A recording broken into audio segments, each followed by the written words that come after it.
दोस्तों, तो आज हम जानेंगे उस देश के बारे में जो देश भारत के दक्षिण क्षेत्र के तमिलनाडु से मात्र 31 किलोमीटर की दूरी पर स्थित एक छोटा सा देश है, जो कि अपनी संस्कृति, विरासत, प्राचीन समुद्री तट और हरियाली के कारण पूरे विश्व में जाना जाता है। आप सबको इसके विषय में बहुत कम जानकारी होगी कि ये छोटा सा देश अपने अंदर बहुत से अद्भुत इंटरेस्टिंग फैक्ट्स भी छुपाए हुआ है, जिनके बारे में हम आपको बताएंगे।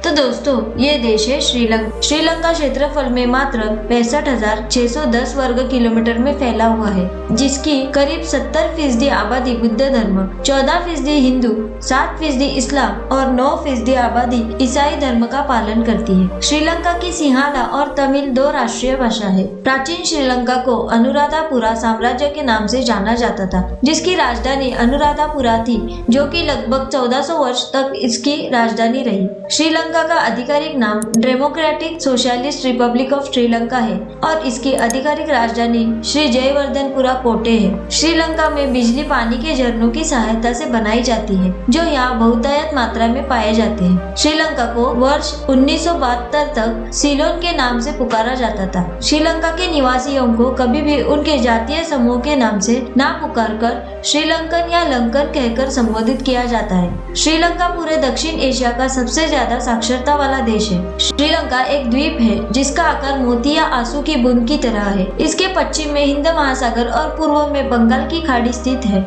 अपने आकार के कारण ही इसे हिंद महासागर का मोती भी कहते हैं। श्रीलंका का राष्ट्रीय पक्षी एक जंगली मुर्गा है। श्रीलंका भी भारत की तरह ही अंग्रेजों की गुलामी से 4 फरवरी 1948 को आजाद होकर एक स्वतंत्र देश बना। श्रीलंका का राष्ट्रीय खेल वॉलीबॉल है, पर यहाँ के निवासी क्रिकेट के बहुत बड़े प्रेमी और दीवाने हैं। वर्ष 1996 में श्रीलंका क्रिकेट वर्ल्ड कप का फाइनल जीत चुका है। श्रीलंका के राष्ट्रीय ध्वज में एक सोने का शेर दिखाई देता है, जो कि चारों कोनों से सुनहरी पत्तियों से घिरा हुआ है, जो बौद्ध धर्म का प्रतीक है, और इसमें मौजूद हरी और नारंगी पट्टियां इस्लाम और हिंदू धर्म को दर्शाते हैं। श्रीलंका का अस्तित्व हमें रामायण में भी मिलता है, जिसकी पौराणिक कथा के अनुसार माता सीता का अपहरण करने वाला दैत्य रावण श्रीलंका का राजा हुआ करता था। आज भी रामायण की पौराणिक कथा के अनुसार भगवान राम ने माता सीता को रावण के चंगुल से छुड़ाने के लिए श्रीलंका तक पहुंचने के लिए तैरते पत्थरों का राम सेतु बनवाया था। उसके निशान आज भी दक्षिण भारत के तमिलनाडु और श्रीलंका के बीच में मिलते हैं। श्रीलंका चाय के उत्पादन के मामले में दुनिया के टॉप देशों की सूची में आता है, जिसकी सिलोन चाय बहुतायत में निर्यात किया जाता है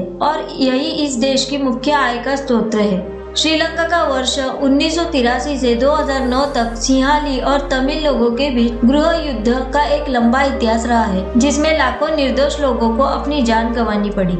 उस समय तमिल विद्रोही दल LTTE ने श्रीलंका के पूर्वी भाग जाफना को एक आजाद देश घोषित कर रखा था। पूरे विश्व में श्रीलंका ही एकमात्र ही ऐसा देश है जिसकी पहली प्रधानमंत्री एक महिला थी, जिनका नाम श्रीमाओ बंडारनायके था। श्रीलंका में यूनेस्को से मान्यता प्राप्त पूरे 8 धरोहर स्थल पाए जाते हैं। श्रीलंका के पुरुष कथारागमा पर्व के समय प्रथानुसार अपनी जीभ और शरीर को सुयोग से छिदवाते हैं। श्रीलंका में पूर्णिमा के दिन पोया दिवस के रूप में सार्वजनिक अवकाश रहता है।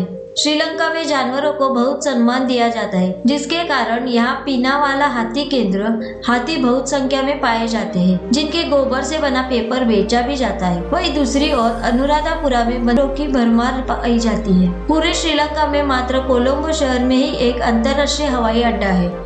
श्रीलंका का रेडियो स्टेशन यूरोप में रेडियो की शुरुआत होने के महज 3 वर्ष बाद 1923 में शुरू हो चुका था, जिसके कारण इसे विश्व के सबसे पुराने रेडियो स्टेशन में से एक माना जाता है। श्रीलंका के निवासी चावल को भोजन में सबसे ज्यादा पकाकर खाते हैं। यहाँ पर भारत के लोगों की तरह वो लोग भी हाथों से खाना पसंद करते हैं और महिलाएं पुरुष और बच्चों के भोजन कर लेने के बाद भोजन करती है। श्रीलंका के कैडी शहर में आज भी भगवान बुद्ध के एक दांत के अवशेष उनके मंदिर में सुरक्षित रखे गए हैं। तो दोस्तों, श्रीलंका से जुड़े इंटरेस्टिंग फैक्ट्स आपको पसंद आए हो तो वीडियो को लाइक, शेयर और चैनल को सब्सक्राइब जरूर करें।